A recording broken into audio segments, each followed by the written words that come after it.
the previous shiurim on the parsha are from 3 or 4, I think probably 4 years ago, the mighty storehouse of the mind. From 3 years ago, Tempest Fugit. From 2 years ago, Tough Love. And from last year, there was a show called Limitless, or maybe it's the other way around. I'm not sure. Anyway, they're all on TorahAnytime.com. Have a listen. They will supplement this following share, and Bezrat Hashem, you'll get a nice picture of the parasha. Okay, so before I start, a couple of things. First of all, every so often I mention this. I'm going to mention it now. Anybody who gets anything out of these shurim, if you want like a quick 2-minute idea, 2-minute vort, 2-minute musar, directly to your inbox, send me an email to rabbikelati@gmail.com, RABBIKELATY @gmail.com. I will put you on the list for the daily musar email, which goes out every day. Or you can have daily halakha, which is like a 1 or 2 halachot every day, no longer than about 2 minutes, maybe 3 minutes, slightly longer for the daily halakha. You can unsubscribe at any time, but you'll get a lot of the material I prepare here. The shorter vorts go on to the daily musar, and here I discuss more the lengthier ideas. So it's very worthwhile. If you want to subscribe, send me an email. You'll get straight on the list, Bezrat Hashem. Okay, so we are in the midst of the Omer, and I wanted to mention a brief idea on the Omer. And I'll begin with a question.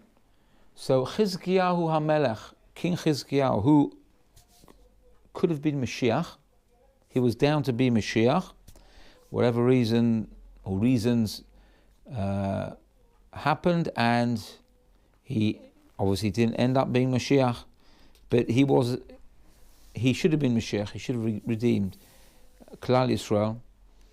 He had as I understand it, a book of remedies. What's this book of remedies? It's a book where it had the remedy for every single illness. You could be cured. Now, who wouldn't want to get their hands on a book like that? Anyone, God forbid, who knows anyone who's suffering from anything would get healed through this book. And Chizkiyahu Melech took this book and he hid it. He concealed it. And the question is asked, why did he do that? We would not have needed a Lanyarda hospital. We wouldn't have needed a Bikur Cholim.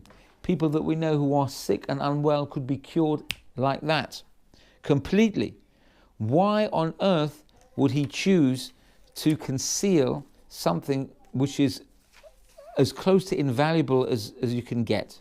That's my question, and I'm going to answer it in a roundabout way by telling you a mashal, a parable from the Dubna Magid.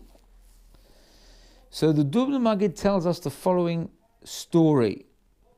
So there was a king who wanted to build a city, and he commissioned the finest architects, the finest craftsmen, the finest builders, and everybody pulled together. It was a fantastic group effort. They made the most wonderful, beautiful, custom-made city. When the city was finished, it was so beautiful that everybody just gasped when they saw it. It was unbelievable. Except the king was not entirely happy. He said, there's something missing here.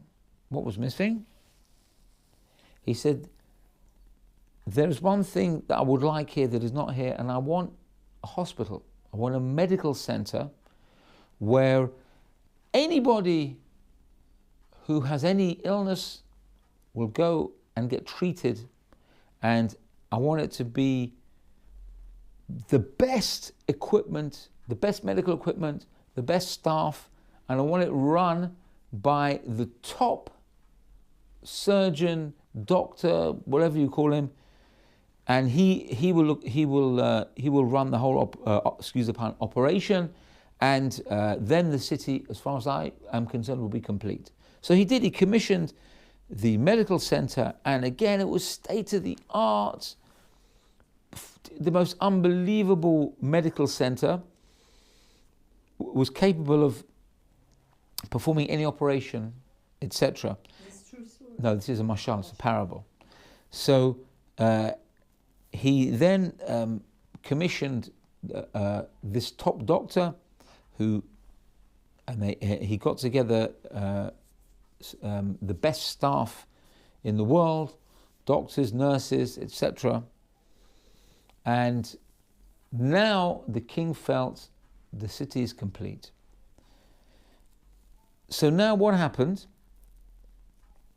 The city began being populated, and very shortly after the city was unveiled and everyone moved in, there was one person who was ill, and he needed to go to the medical center. So of course it was sad because this person was ill, but at the end of the day they thought, look, now we can treat him, and he's going to get the best attention. So they took him in, and the top doctor himself supervised the treatment, and they performed an operation, and after 24 hours, this fellow died. And nobody could believe it. The people in the city were gobsmacked. The staff in the hospital couldn't understand what's going on. All this money spent, the finest staff in the world. And at the top of the list of who was awestruck by this terrible catastrophe was the king himself. So he called in the doctor and he said, what on earth is going on? What happened here? So the doctor revealed, he said, this fellow actually was terminally ill. And there was very little likelihood that he would survive any type of operation due to his condition and due to his age and a couple of other factors. So he was never going to make it. The doctor was very honest with the king, as he should be. So the king said, well, if that's the case, why on earth did you treat this fellow? This was the first person who was coming to our, he should have gone to a hospice to live out his last days in peace. Why did you offer to treat him? So the doctor replied like this. He said, Your Majesty, this was no mistake on my part. You see, because we have this tremendous medical center, and people would automatically think they could eat what they want, do what they want, exercise as little or virtually no exercise at all, apart from cutting challah on Friday night, and that's it. And they would think, any sign of flu or anything, that you go straight to the doctor. They won't even have to think about it, and that's it. Now that we treated somebody and they saw that we're fallible, we can't. It's not a be-all and end-all, a treatment center where you go in sick and you come out rosy. It's not like that. I want you to show the people, no, do not take us for granted here. You have to put in your bit. You have to eat sensibly.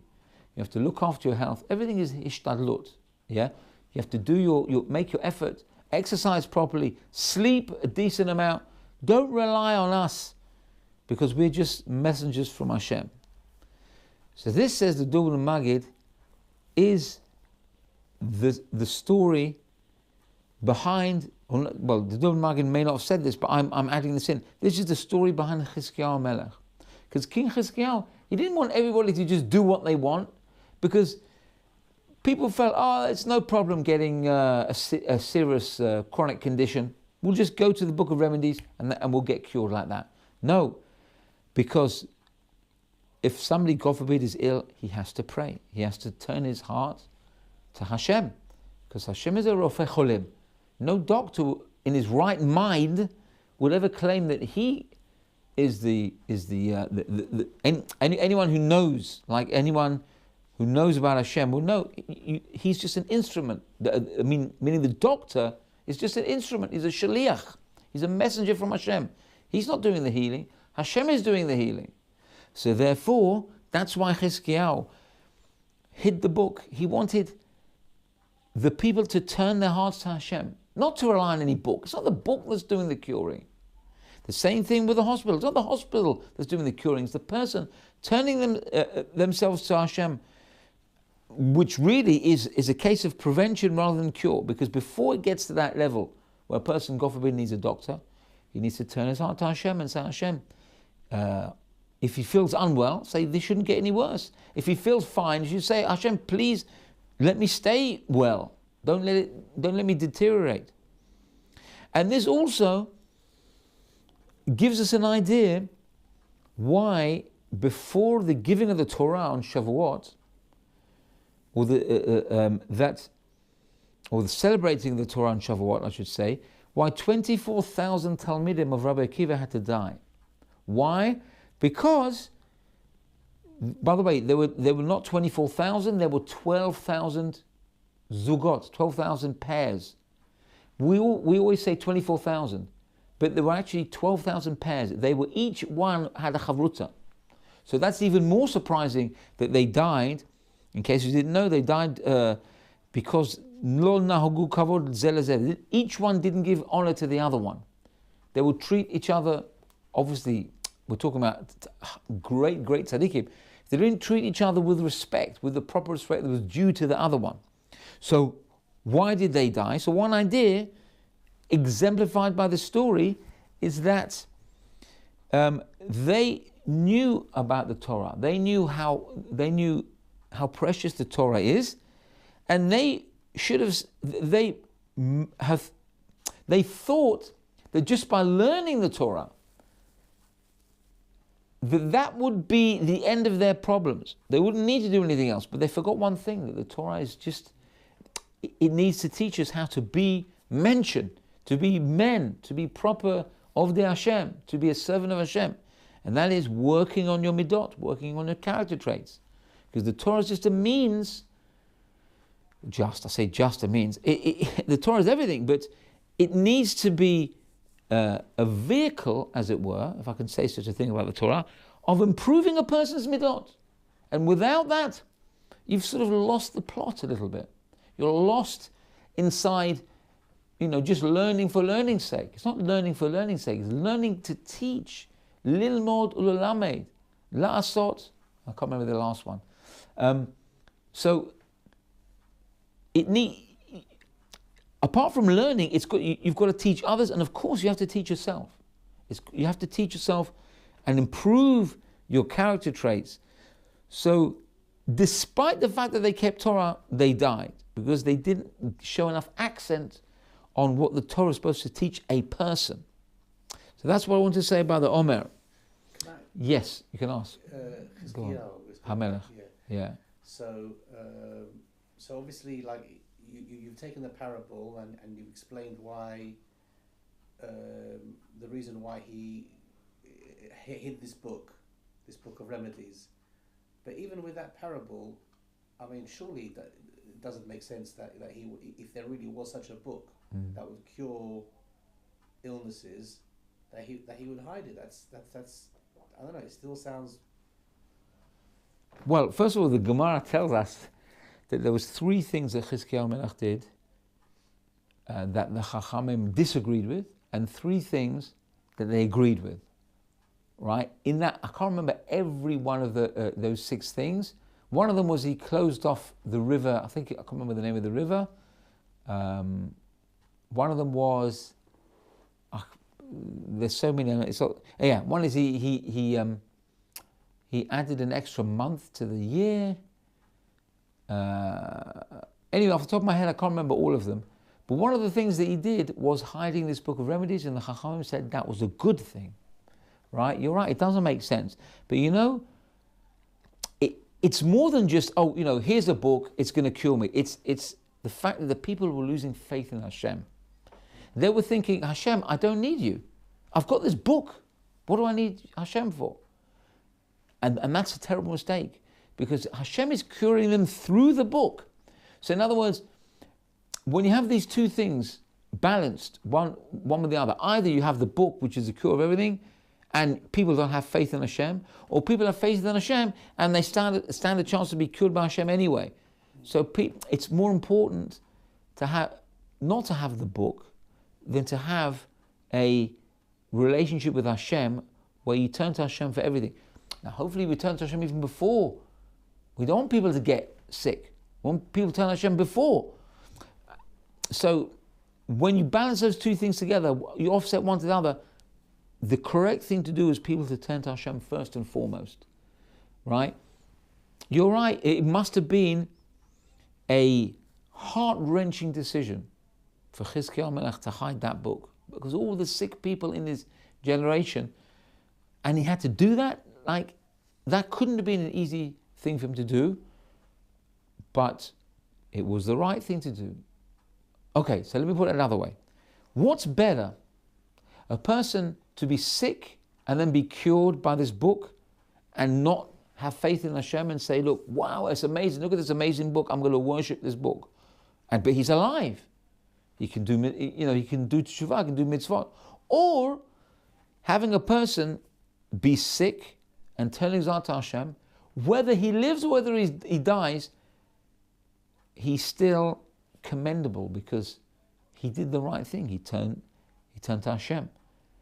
So even if, God forbid, he died of his illness, he died a wholesome Jew, with a connection to Hashem. You could possibly say that it's the most important thing about a person getting ill. Is first and foremost he has to connect with Hashem. First and foremost. Right. Once that's done, it's up to Hashem whether he's going to heal the person or not. I don't know if that makes sense. But that's the first.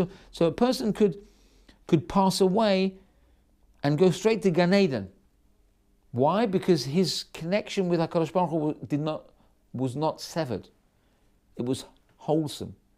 But yet a person could live in this world and be happy as Larry. Oh, I'm cured, I had a terrible disease and now I'm fine.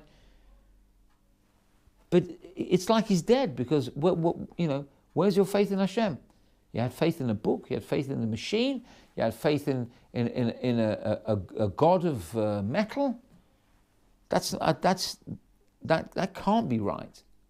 Again, it must have been such a difficult decision, weighing those two things up, but that's the importance of a person connecting with Hashem and having faith in Hashem. So important that it was enough to get rid of that book, to bury that book. Anyway, just thinking about it now, by the way, just to add, it didn't say he destroyed the book, he buried the book. So maybe one day that book might be rediscovered. Okay, sorry. Yeah, Hashem will decide that. Yeah, sorry, what were we going to say? When was he Chizkiyahu? What era was he? Obviously after King Solomon. He was a descendant of David HaMelech. Oh. He was the Davidic dynasty. That's why it could have been Mashiach, because it was from the first of all, he was from Shevet Yehuda, but more importantly, he was from the line of David HaMelech. And Mashiach can only come from the line of David HaMelech. Yeah, so... Did he write that book? I don't know. I don't know. Anyway, so let's carry on, or let's start.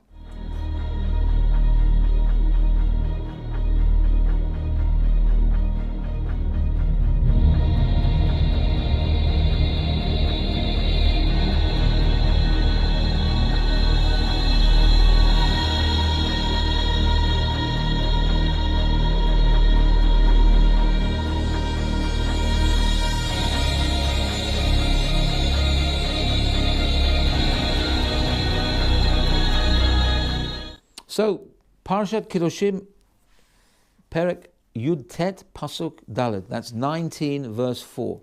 Now here's my own little thing. Well, I say the end part is my little thing. I'll tell you the beginning part. So it says, Al tifnu El ha'elilim ve'elohei masecha lo tasu lachem ani Adonai Elohechem. Don't turn to gods, which is with small g, yeah, and gods of like molten images, molten gods. You should not make. I am the Lord your God. So, quite simply, this means don't make idols, don't worship idols, don't make idols. Now, a question I've had in the past is how come Hashem uses this word Elohei Masecha? Elohei is, we use that, lahavdil, I want to make a complete separation. Hashem's name is Elokim. So why are we using such a form in this word? Well, it couldn't be more polar opposite, right? And even the word Elilim means like powerful. So what is this idea? At the end of the day, we know it's a hunk of metal. It's a piece of wood. It's a rock in the desert. It's 3 rocks, one on top of each other. What on earth is that? How can you even describe that in the same breath as, I can't even bring the words out of my mouth. So one idea that I had, which I saw actually, this is in Rashi, is that, of course, objectively you look at it and it's just a piece of metal, piece of stone, piece of glass, whatever it is. But it's you, not you, a person that invests it with this seemingly godly powers. You make it into a God, small God. Objectively, it's nonsense. It's narishkeit, garbage, hevel. But if you say this is my God, like they did with the Egel HaZahav, these are your gods who took you out of Egypt, well, then it becomes a God. Why? Because you did it. In your eyes, that's your God. That's what you worship. Right? Objectively, of course, it's nonsense. Hashem is speaking to us. He's speaking to us in our language. Don't you make a God. Nothing can even approach God in any small way at all. But you can do it in your mind by having this fantasy that this idol has power and I will worship it and it will let me do what I want.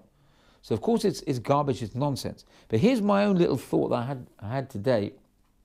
It says Elohei Masecha, molten gods. Now you look at the word Masecha. It's related to the word Masach. A Masach, anyone who knows modern Hebrew, what's the word Masach mean? Anybody? A Masach is a screen. You have a computer, you have a machshev, which is the computer, and a Masach, which is the screen. It also means the screen of a mobile phone or a screen of a tablet. Yeah, you know where I'm going with this. Yeah, I'm going in my normal direction. Yeah, that I always like to. My mum is not here. She made Aliyah, so she's not going to tell me off afterwards for being a bit too stark. So, it's obvious. Gods with screens on them. Don't worship a God with a screen on it. What are you doing? Spending 10 hours looking at your phone, playing games, looking at YouTube, and I'm judging favorably now, because I read the parasha, we have to judge favorably. What are you doing wasting your time with all this stuff? It says clearly in the Torah, Masecha is related to the word Masach. Don't look at the screen. Don't make your screen into a god. It's a piece of glass. It can shatter in one moment. If you make it a god, how can it be a god if I take a hammer to it and smash it and it's no more? Where's your God now? Allah as in A-L-A. Allah Avram Avinu. Yeah? Avram Avinu style, when he took the mallet and he smashed all the gods. Where are your idols now? He told his father. So, how can we be so foolish, worshipping something and spending so much time in front of that screen, that mind-boggling piece of garbage? Use it for what you need to use it for, which is the minimum, the least of the least, and walk away. Step away from it. Put it back in your pocket. Yeah, leave it. Don't worry. You'll get your text message in an hour. Don't have to have it every second, checking text messages and this and all that garbage. And you don't have to have emails every second. Why? People run businesses. And they don't need to check their phone every second. A lot of people do, but a lot of people don't. They don't have to check it. Okay, so check it once every hour instead of once every minute. Check it once every 2 hours. Yeah? You have to every moment, feeling in your pocket for your phone and what's going on. Okay, you're not going to die without it. And if you feel you have to do that, then maybe you've got an issue. Maybe you need therapy. Maybe you need, I'm serious. People, what's the difference? You tell me, give me a difference. Why that is any different from a person reaching in his pocket for a syringe and putting it in his arm, chas v'chalila. Or reaching in his pocket for a cigarette, it's a more common example. Tell me the difference. Give me a difference now, and I will consider it. I will look into it. No, I don't think anybody can. There's no difference. It's an addiction. And if you take somebody's phone away, they'll go crazy. It's crazy like a baby. A baby sits with a motzetz. Motzetz is a dummy, or what they call it in America, pacifier. A passy. They put this little pacifier in the baby's mouth. You try going to a baby and just for 2 minutes, 30 seconds, pull the pacifier out from the baby. Is the baby going to go, don't worry about it. The baby's going to cry like crazy. Why is it? They can't do without the pacifier. They need it. But this is like a pacifier for us. Our phones are like pacifiers. Take the phone away, my phone.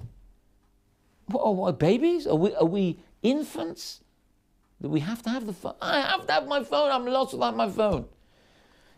Elohei Masecha. That's what they are. Look at this parasha and tell me that Hashem is not hinting at this. Maybe I'm wrong. Maybe Hashem is giving us other hints. But it's the same letters. I'm sorry. To me, it's the same letters. Mem, Samach, Chaf. Happens to be Masachis, Chaf Sofit. And this has a hey at the end of it. Masecha. I don't know. It's my own thought. And it gives me chizuk. Anyway, it gives me strength. Okay. Let's cheer up a bit. Let's get to Pasuk 15 of the same perek. So I'm going to go through just a few points. I've got lots of stories to get through today, and I don't have a lot of time. Who does? But let's look at Pasuk 15. It says here, Lo tasu avel b'mishpat, lo tisa fenei dal, v'lo te'edar penei gadol, b'tzedek tishpot amitecha. With justice, judge your fellow man, your friend. Judge favorably. How often have we talked about this concept of dan lekaf zechut, judging your fellow in a favorable manner? Don't always think the worst of people. And it's a skill, it's a technique, and it's a work in progress, probably for the rest of a person's life. Always have to work on judging something favorably, but it's extremely easy to judge them disfavorably. You see something, do something wrong. Oh, he did something wrong. Look at him. How could he do such a thing? Instead of thinking, hang on a minute, let's look into it a bit. Now I'm not saying make huge, elaborate stories and this and that. Just find something positive. Hashem doesn't have anything in his world that doesn't have a positive element into it. People, believe it or not, have positivity to them. Some people might like to speak negatively. Nobody is completely negative. Otherwise, what's the point of putting such a person in this world who's negative all the time? Doesn't make sense. A person has positivity to them. You might have to look a little bit further, look a bit deeper, but it's there to be found. Yeah, you have to work at it. Now listen to this story, which I've said before, is worth repeating here, because what a beautiful story and what a sobering message comes out at the end of this. This is a story related by the great tzaddik and Magid, Harav Shalom Shwadron HaKohen, Zecher Tzaddik Livracha, who tells us this story that occurred in Eretz Israel around the time of World War I, so the early part of the 20th century. There was once a mohel, somebody who is a ritual circumciser, and he needed to get something from a shop, and he asked his young son, go into my drawer, go and take some money from there and buy me such and such a thing from the shop. Now in those days people were very, very poor. In Israel, certainly in America, they had prohibition in America. You couldn't buy alcohol, everything. It was a recession. So money was very scarce. People were poor, and it was not easy. So this boy went to his father's drawer, and he pulled out a coin, and he went and he bought whatever he bought from the store, and he came back to his father and he gave his father the thing, and that was it. End of story. Now, a while later, the father was looking in the drawer that he'd sent his son to, and he looked inside, and in this drawer he had kept a gold coin called a Napoleon. Now, apparently this gold Napoleon was extremely valuable. You could feed a family for a month with this one gold coin. So he looked in the drawer, and this coin was gone. And he looked, he couldn't find it. There were other coins there, but not this gold Napoleon. So what did he do? Straight away went and asked his son, did you see that gold coin? He said, no. He said, which coin did you take from my drawer? He said, I just saw a coin then, I took it to the shop. So now the mohel, the father, put two and two together. He said, oh, obviously my son had taken the wrong coin. He'd taken the Napoleon, which is way, way, way more valuable than the regular normal coin. So he went to the shop and he said to the shopkeeper, look, yeah, Mechila, forgive me, but my son brought in the wrong coin. Maybe he didn't realize, it should have flagged up, but he brought it to you, and would I be able to have it back? I'm going to exchange it for the correct denomination. So the shopkeeper was adamant. He said, no, he bought me he gave me a small coin, a regular coin, and I gave him change even from that. So again, the mohel was a good man, and he didn't want to accuse the shopkeeper, but he also didn't believe him 100%. He thought, you know what, he's just taken the coin, he's pocketed it, and he's made out as if my son is a fool. Fine, so he came back home, and the mohel decided, you know what, I'm just not going to, whatever happened, happened. His wife, however, did not share the same attitude. She went back to the shop. He said, you have taken my son's coin. This was a mistake. Please return it back. We will change it for a smaller coin. Again, the shopkeeper protested his innocence, and it went on and on. And as the story goes, when these things happen, it's not done behind closed doors. There's people in the shop, and suddenly, it's like what we call a rubbernecker. When you God forbid, there's an accident on the motorway or on the dual carriageway. Yeah, people stop their car and look. That's why it's called rubbernecking. They turn their neck. They want to look. There's always traffic when there's an accident because people stand by. They want to have a shmai, have a look. So a crowd is gathering. It's like a boxing match. One saying, "Yeah, he's right. Yeah, he's right." And everyone's getting involved and busy and this and that. In the end, of course, nobody lives down something like that. And this shopkeeper got a very bad reputation. People did not want to frequent his shop because they said this is the guy who did something despicable. He took a coin and he's just covering it up. It's so obvious it's his fault. And of all the people, the Rebbitzin is accusing him, and he's just denying it in front of the Rebbitzin, in front of the Mohel's wife. And this Mohel is very highly respected. Again, the Mohel didn't have anything to do with this. He just kept quiet. Anyway, what's done was done. People stopped coming to shop anymore. He lost a lot of business. And a number of years later, the Mohel gets a letter.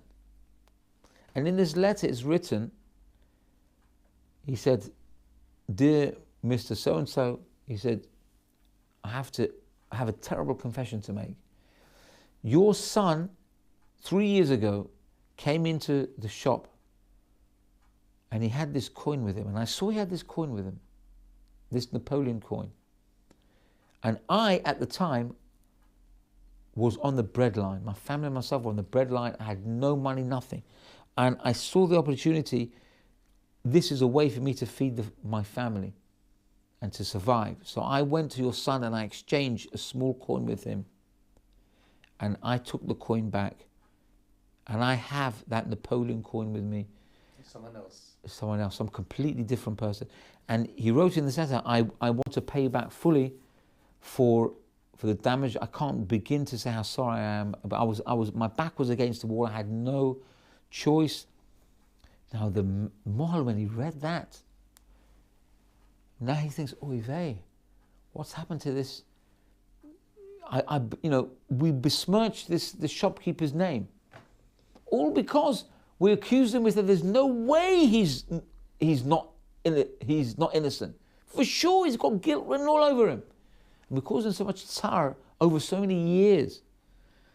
And of course, now the wrong was righted to whatever extent. Everyone, this one paid that one back, and that should have been the end of the story with a somewhat of a happy ending. However, Rav Shwadron continues. He said, can you imagine the scene in Shamayim? He said, let's analyze the characters in this story. The Mohel, for instance. The Mohel, when he heard what had happened, he didn't want to pursue it any further. He came, he asked, the shopkeeper said, I don't have the money, I never took the money. That was enough for the Mohel. The Mohel is innocent. He was prepared to give up the coin. He's not in for the high jump. He's like Naki, he's got like an alibi. The shopkeeper, he was completely innocent. He was like a victim of this whole circumstance. He, because of his shame, it will be a kapara for him, and he will get a Gan Eden, because he lived a life like a misery after that, becoming hounded, etc. He for sure would have got a Gan Eden from that. Now, incidentally, the son, of course, the son was completely innocent, right? He went, he took a coin, he didn't know what he was doing. He was a little kid. What do you want from him already? Even the wife who went and made the whole balagan by accusing him and everything, of course she was concerned this was her coin. Now, of course, you're not supposed to do this type of thing in public. But at the end of the day, there was some mitigating circumstance. It wasn't completely, you can't completely exonerate her from blame. But look, she was protecting the interests of her husband and her family. She wanted to get to the truth of the matter. Even the thief, who, what can you say about him? He stole at the end of the day. But look, it was wrong. There's no question. But the mitigating circumstance was he had a family. He wanted to feed them. That's some minor. Look, two wrongs don't make a right. He should never have stolen. But at the end of the day, he came and he felt bad and he paid back. So there's something you can say about the thief. But there's one more character, or should I say characters, that were in this story that have absolutely no mitigating circumstances. There's nothing redeemable about that action, and that is the crowd. The crowd that were there on that day, that were listening and taking sides. He's right, she's right. What on earth did it have to do with them? They should have kept their mouth shut. Each one was an oberchochem. He thought he knew the whole story. This one's right, and how could you do this to the child? No, why are you making these judgment calls? What on earth is it got to do with you? Is it your business? And you can see what happened out of this whole story. It was them because they didn't judge favorably. More than that, they should have just walked away and just said, you know what? It's not for us. Because by our being there and being party to this, we're like creating the scenario where a person can be embarrassed in public. So we should just keep out of it. It's not for us. So they were the only people in this story who, again, there was no reason why they did what they should have done. And that is a very, very stark lesson in us. Never do this. Never go and take sides like this. It's not your business. You want to help? Take the person aside afterwards in private. Speak to them, give them advice, not in public. That's not the forum to deal with this type of thing. And we know about this. There's another, thinking about the whole machloket, if you can call it such a thing, between Rav Yaakov Emden who was the son of the Chacham Tzvi, and Rav Yonasan Eibeshitz, the Matei Yonatan, or the Yarot Davash. He wrote those two Sforim, among others. Yeah, Rav Yonasan Eibeshitz was accused by Rav Yaakov Emden of being a follower of Shabtai Tzvi. And Rav Yaakov Emden hounded him his whole life, Rav Yonasan Eibeshitz. In the end, Rav Yaakov Emden found out that Rav Yonasan Eibeshitz was innocent. He was nowhere near a follower of Shabtai Tzvi. But by that time, Rav Yonasan Eibeshitz had died already. So Rav Yaakov Emden went to the grave and he begged Mechila. Yeah? Now what was this whole thing? Could you point the finger of blame and say, my money's on Rav Yaakov Emden, my money's on Rav Yonasan Eibeshitz? Or could you just say, look, these are Talmidei Chachamim, each one is a Gaon Atzum, it's a great, great Gaon. On their level, they can fight. On our level, we can't even visualize what they're arguing about. How can we be part of this? I think actually the Ramak says this. Rav Moshe Cordovero says the problem was with the people at the time who took sides, not the Chachamim themselves.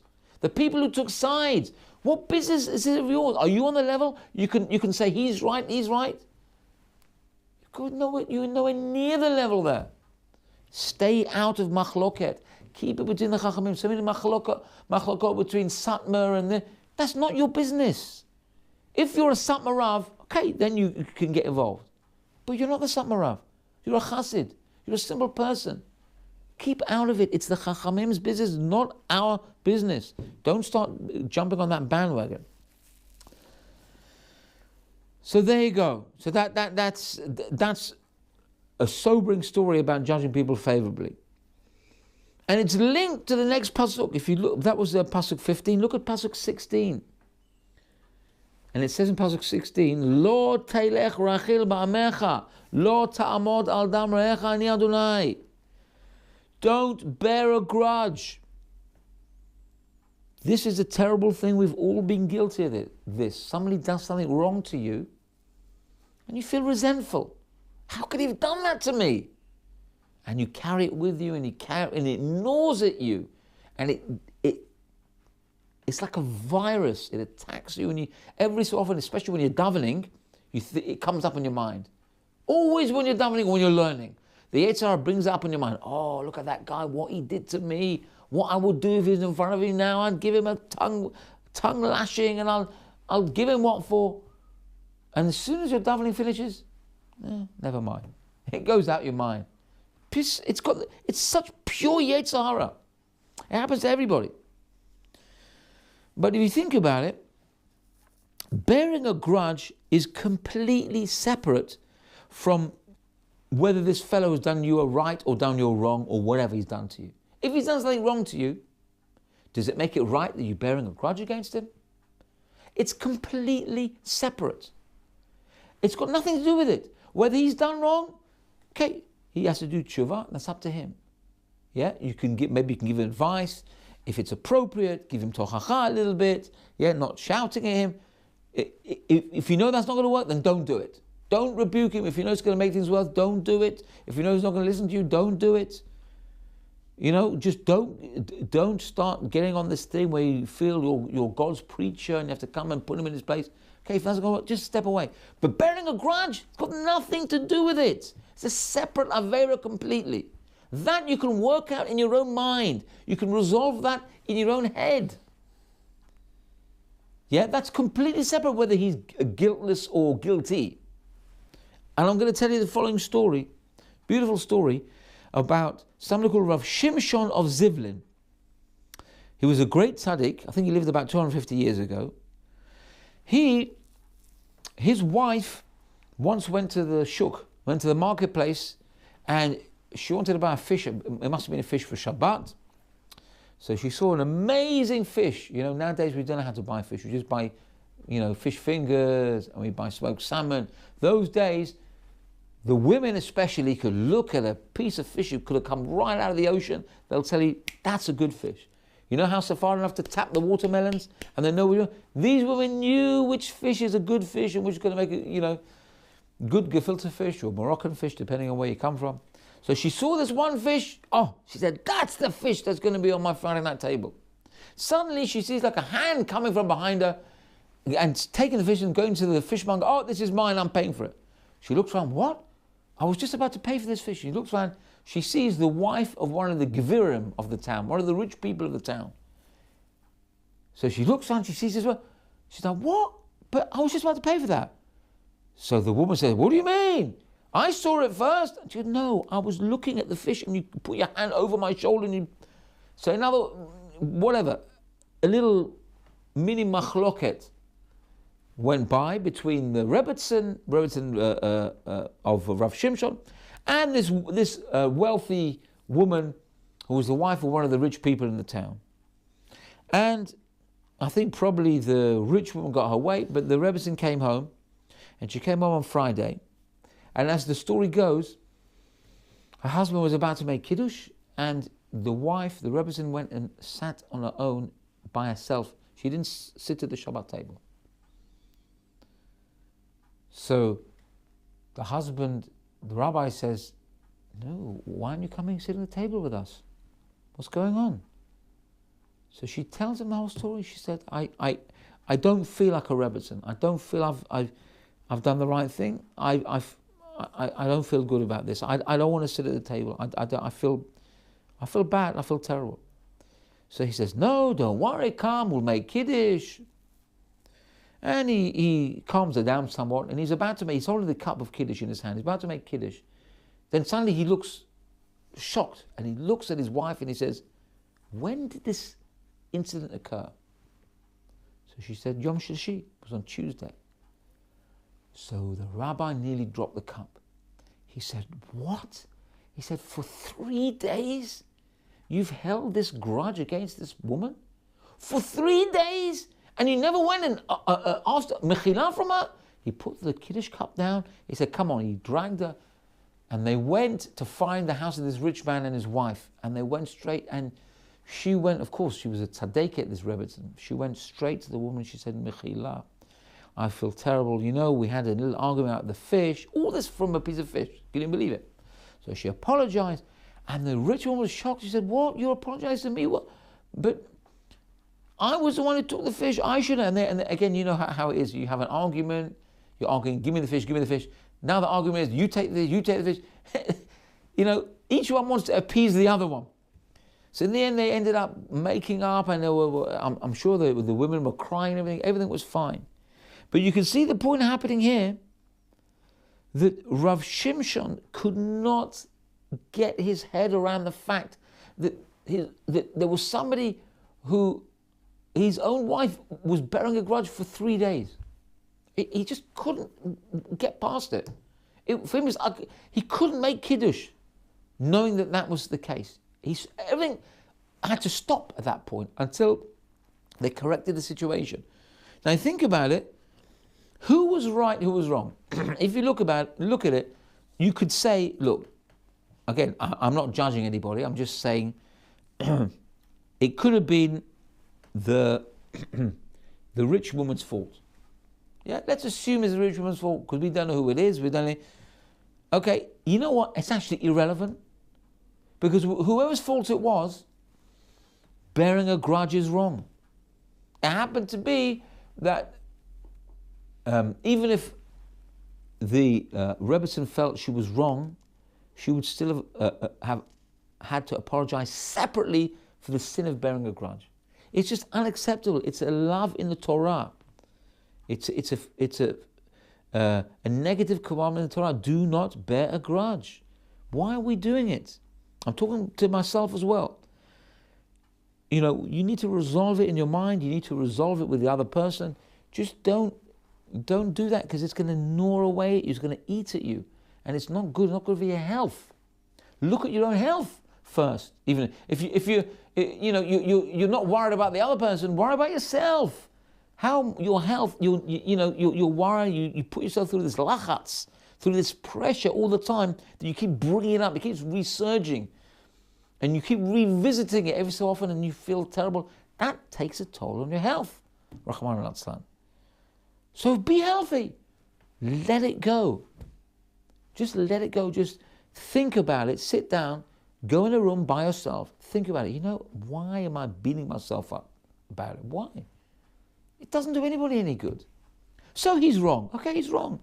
So let's leave it. I should bear a grudge. Hashem will take care of it. It's got nothing to do with me. And if Hashem doesn't want to take care of it, that's also fine. But what's not fine is me beating myself up. That's definitely not doing anybody any favors, least of all me. So get over it, man. Get over it. Next pasuk, pasuk Yud Zayin. And this is what we've been referring to as well. Lo tisna et achicha b'levavecha hocheach tocheach et amitecha v'lo tisna alav chet. Yeah, first it says, don't hate your brother in your heart.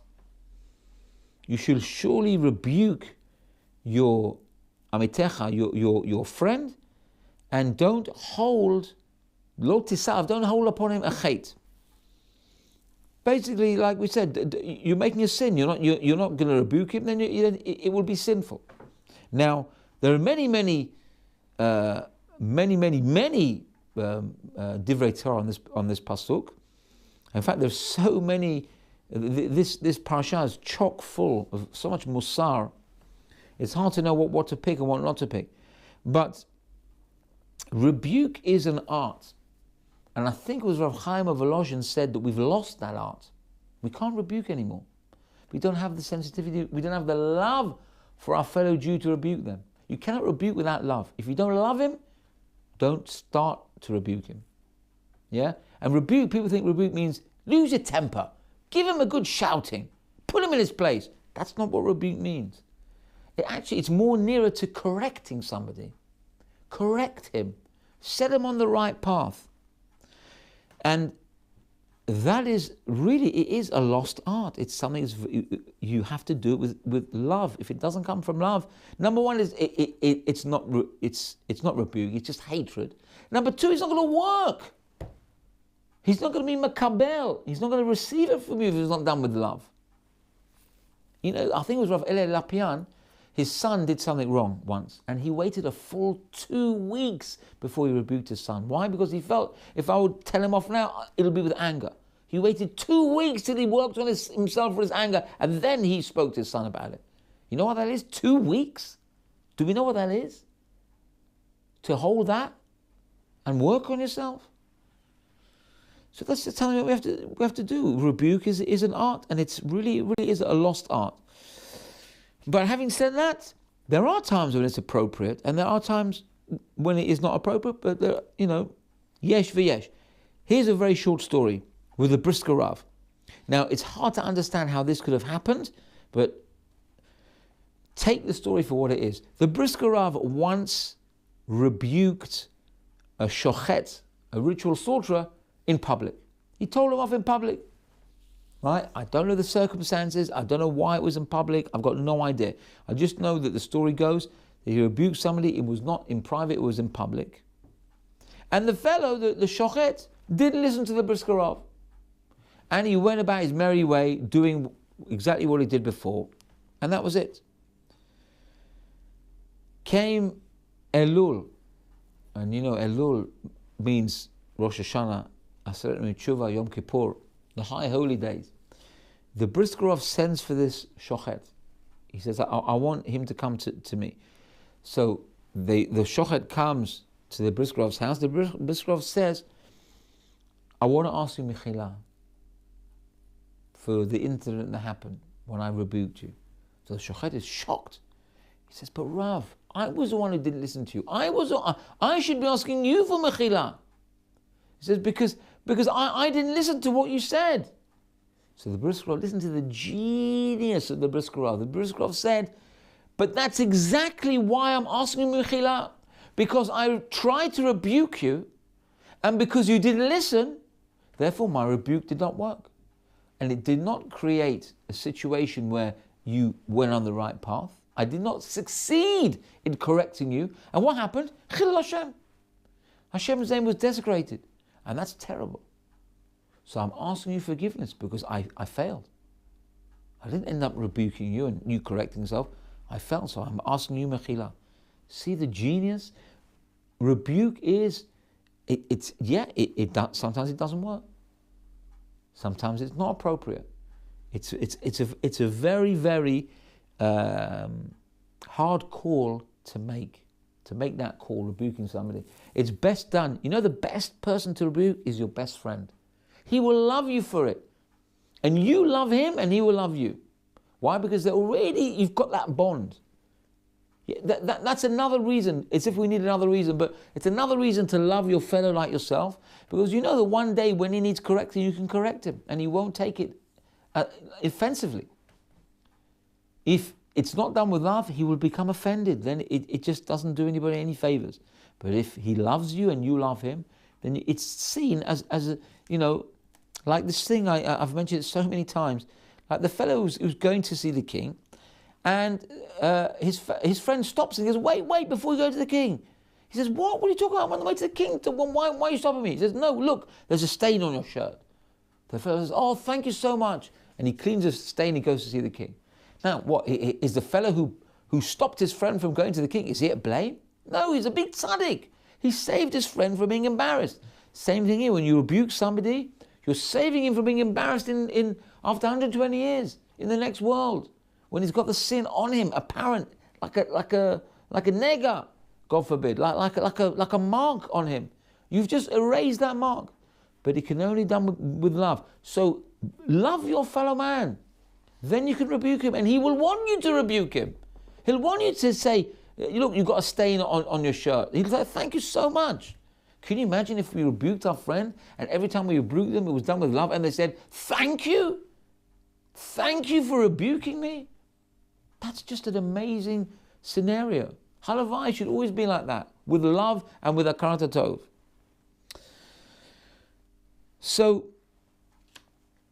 that's where I'm finishing on one more story, but you know, one of the most famous ideas in this parasha is the beautiful, beautiful idea of love your neighbor as yourself. Now, this is often quoted, and you know, Jewish, Gentile circles, they all talk about it. It's such a beautiful idea, and there are many, many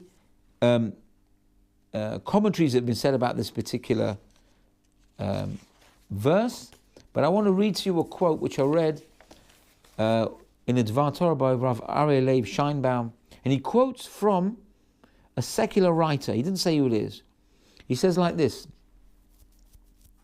It's from a woman. A woman said this, and I quote, "Not until I became a mother did I feel how hurt my mother was when I disobeyed. Not until I became a mother did I know how proud my mother was when I achieved. Not until I became a mother did I realize how much my mother loves me." Isn't that beautiful? There's nothing more to be said after that. That's perfect. Perhaps it's a bit too late. It could have been done earlier. Yeah? Okay, so she benefited from experience. When she got to that stage, she realized, why don't we think about it before we get to that stage? That would be even better. We should realize these things in no uncertain way. So finally, I'm going to finish up with the story. I'm really running over time now. But this story has to be said. This is a classic, one of my classics that, you know, every so often I read something which I really, really, I enjoy all the stories that I say because I get them from top places. But this story is really, I like this because a lot of us, we like to hear sensational court dramas. We like to see these, you know, read these books and watch these movies and all this about, you know, people who get pulled up in court. Now you're going to see how Hashem invests in our judges the way to judge a person correctly. Now, of course, to be a judge, to be a dayan, you have to be qualified. And for a person to go to a bet din, to a Jewish court, he has to go in front of 3 dayanim, 3 judges. So the story is told of a case that was brought before the bet din of Rav Yitzchak Yaakov Weiss, who was otherwise known as the Minchat Yitzchak. Now we have the Sefer Minchat Yitzchak. He didn't live that long ago. And And he was the Av Bet Din in Yerushalayim. He was the head of the base in Yerushalayim. So what happened? The case was brought to him as follows. There was a Jew who was claiming that another Jew owed him money. Now, it wasn't like 50 shekels or something. It was a huge amount of money. And he said, look, he owes me the money. And the defendant, the other fellow, was saying, I don't know anything. I don't know what he's talking about. So it was like a ridiculous scenario. On one side, the claimant said he owes me this huge amount of money. The other fellow says, I don't know anything. It's not like he was saying, he owes me 50,000 shekels. And the fellow says, no, it's only 30,000. It was like nothing, not even one agura. Nothing.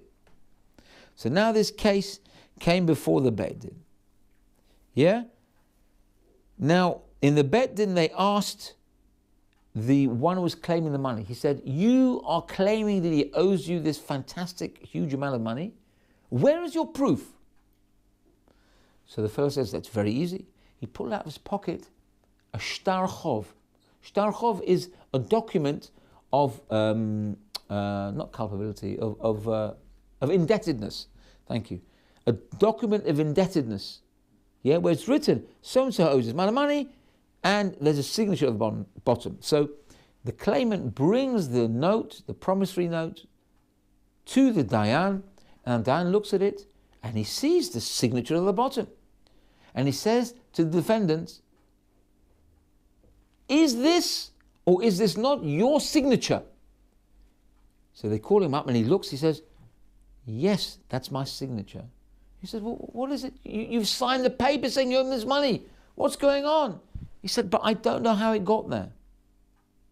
I never took any money from this fellow. So now, what were they going to do? So it sounds like an open and shut case because the fellow wasn't denying, oh, I didn't, that's not my signature. It wasn't saying, oh, it's fraudulent. He's saying, look, I don't know how it got there, but that's my signature. I know my signature. And I must have written it, I don't know how. So it should have been open and shut, right? You've written the signature there. He's saying you owe the money, pay him the money, finished. No. The Minchad Yitzchak, he said, he called for a recess in the Beit Din, said, we're going to meet again after a while. Yeah, let's think about it overnight. Comes back the next day. So the Minchad Yitzchak said to the fellow, he said, come up here. I'm going to ask you something. I want you to go home and go to your bookcase. He's saying to the defendant, yeah? Go to your bookcase and go and bring me a whole bunch of books that you own from this bookcase. So now this fellow's thinking, what on earth? I'm being hounded for money. My signature's on some paper and you're asking me for books? I don't know what was going through his head.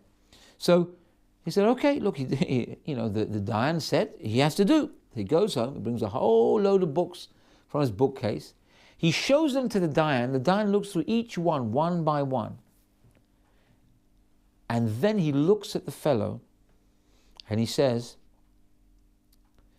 did you ever lend one of your books to this man who's claiming money from you? The fellow thinks, he says, yes, a number of years ago, I lent him a book.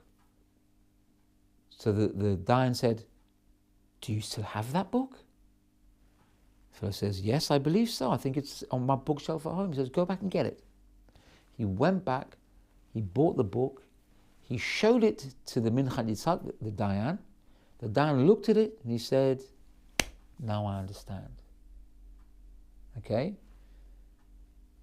What happened? What changed? Listen to the genius of Dayan Weiss, the Minchad Yitzchak, and how Hashem put the answer in his head. He said like this, he said, I checked through each one of these books that this fellow bought me, and he'd written his name in the first page. Yeah, like any normal person does. He has books, maybe he lends them out, he wants to put his name in it. He said every single one of those books, he'd written his name, not at the top. Normally people write the name at the top right-hand corner, or top left-hand corner maybe. He'd written it in the middle of the page. So then I asked him, had you lent a book? And when he brought me that book that he lent to the claimant, I opened up the book and the first page was missing. So then I realized what happened. And then he turns around. At that point, he turned around to the claimant and he said, you have taken that page out of that book and you wrote some fictitious sum at the top so that the signature was at the bottom or in the middle of the page, whatever. And of course, the fellow broke down. He admitted that he was a fraud and he was trying to extort money from this poor Jew. You see how Hashem gives chokhmah. He opens up the mind. For the true Dayana Yisrael, the true Dayanim of Yisrael. But that's because they are Dayanim, they are Hashem's judges. But it's not for us to be judges. If we have to be judges, let's be judges of Zechut. Let's not be judges of Chov, to put guilt on people. There's enough Jewish guilt going on in the world. Ask any Jewish mother. There's too much Jewish guilt going around it's enough for everybody. Why do we need to impose more Jewish guilt? So we see it's proper for the Dayanim to judge, but it's not proper for us to judge because they are given special chokhmah from Hashem, as you can see by this beautiful story. But Yehi Ratzon, we should take all these lessons to heart, all these valuable lessons from here. Judging favorably, not bearing a grudge, to rebuke only when appropriate, and definitely done with love. And of course, the classic from this week's Parsha, love your neighbor like yourself. And even, if I can add in, just be careful of Elohei Masecha, the gods of screens, or molten gods, whatever you want to touch it. And Hashem should listen to all our tefillot and should see that we are all ba'achdut, and then He will bring us Mashiach Tzidkenu, Bezrat Hashem, Bekarov Mamash, without any further pain. V'chein Yosam v'Amar Amen.